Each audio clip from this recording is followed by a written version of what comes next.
Hi,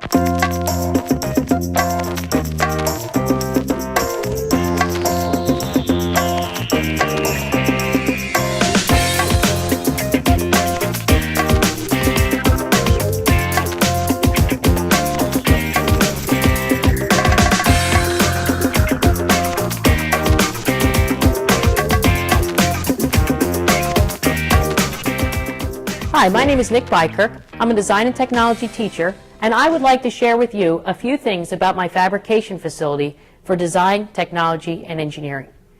Upon entering the Fabrication Lab, there is a certain routine that needs to be established with students.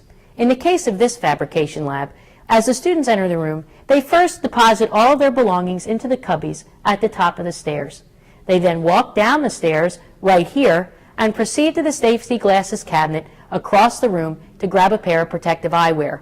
Once they've done that, they then sit at the benches and wait for instruction.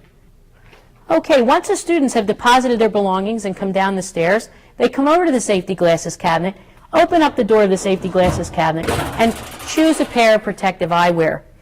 The protective eyewear has to be such that it is ANSI approved, and it has to fit the student's head and face correctly to keep the eyewear on at all times when materials are being processed.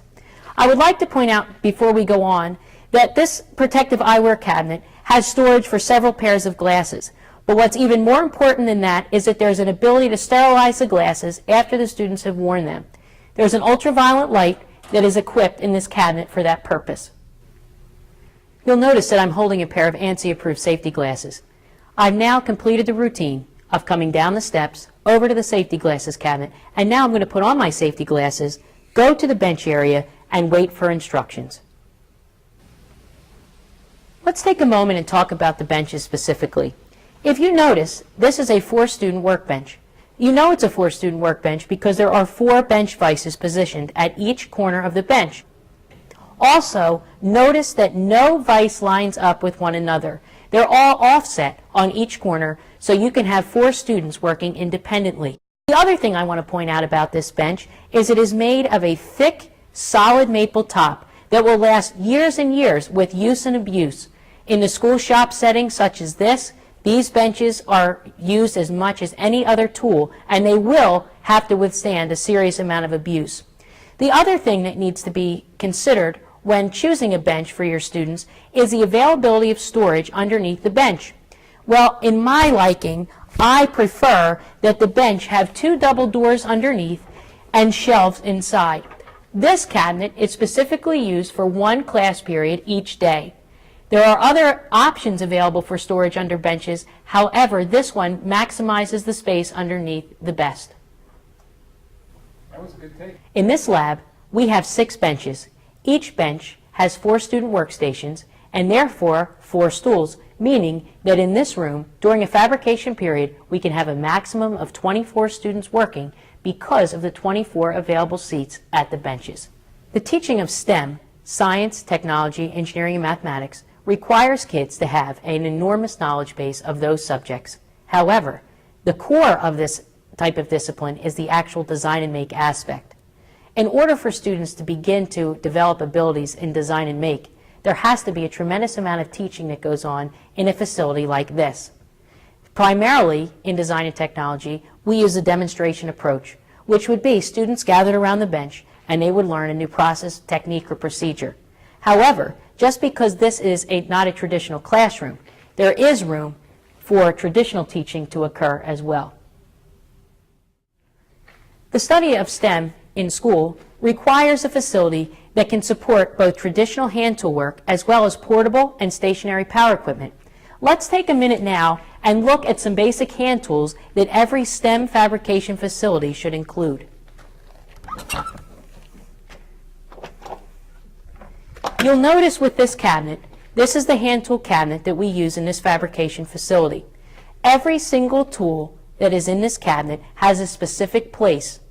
The reason that they have a specific place is so me, as the instructor, can immediately look into the cabinet and see if something is missing, such as at cleanup time. On this door, you see that there are a number of different types of squares used for layout work, as well as bench rulers and a level to be sure things are level and plumb. The majority of the tools in this cabinet are separating tools. That means they remove chips as they're being used. If you look over here, there are various types of hand saws, each for a specific purpose. These saws in this rack are both cross-cutting and rip saws. Over here, we have back saws, also used for basic cross-cutting, coping saws for doing fine and curved types of cuts, and if you look here at the top, we have hack saws for doing some basic metal work. Also in the cabinet, there are files and rasps, as well as file cards, which are used to clean the files after they've been used. Files can be considered both a shaping and separating tool, and are necessary for doing basic fabrication techniques on a variety of both woods and plastics materials.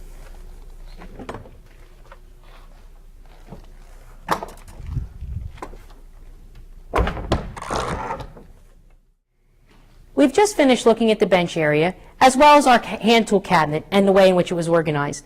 Now it's time to start to look at some of the stationary power equipment that every fabrication facility should include.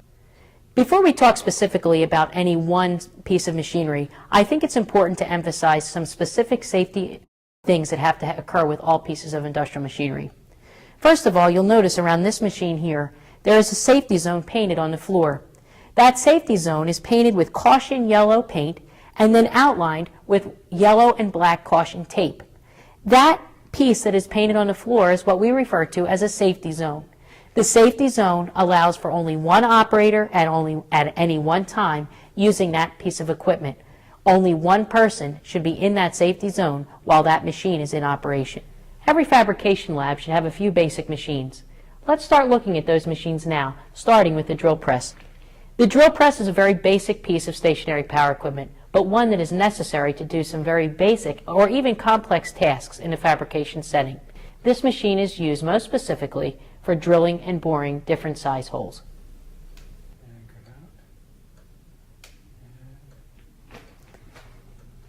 The next two pieces of equipment are the bandsaw and the scroll saw that every general fabrication lab should include. The bandsaw is primarily used for making curved cuts on various materials, including woods, some non-ferrous metals, and plastics.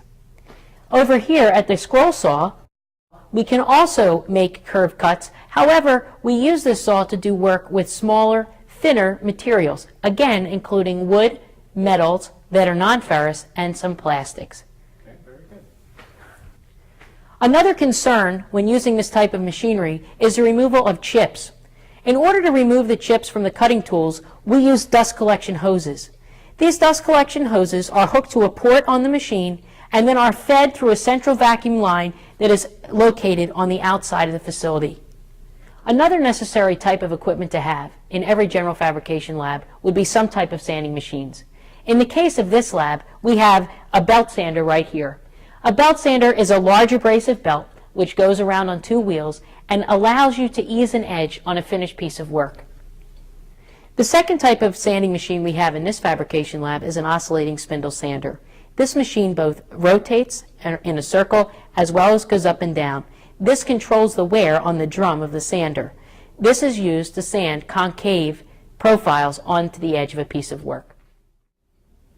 Okay, we've looked at some basic machines that every fabrication lab should include. However, there's some additional ones that would really make the facility more usable.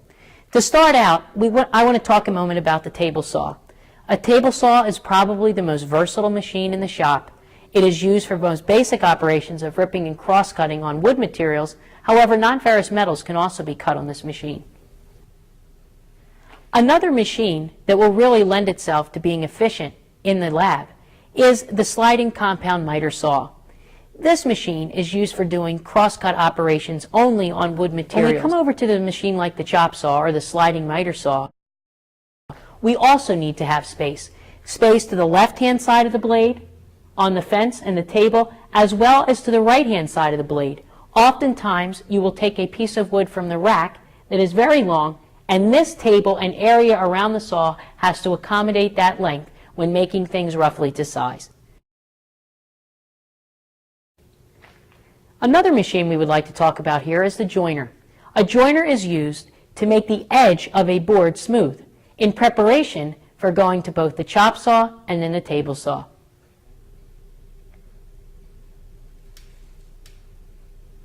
There are many different power requirements that are necessary to understand in a fabrication type of facility. Many of the machines run at different voltages and different amps. So it's therefore important to have an understanding of where the power is coming to each piece of equipment. This box is independent to the lighting in the room. This box controls all of the stationary power equipment as well as the outlets over the benches. It is controlled by the emergency power lockouts located on the perimeter walls of the room. The emergency power lockouts make it possible to immediately cut the power off to all stationary power equipment and to the benches in case of an emergency.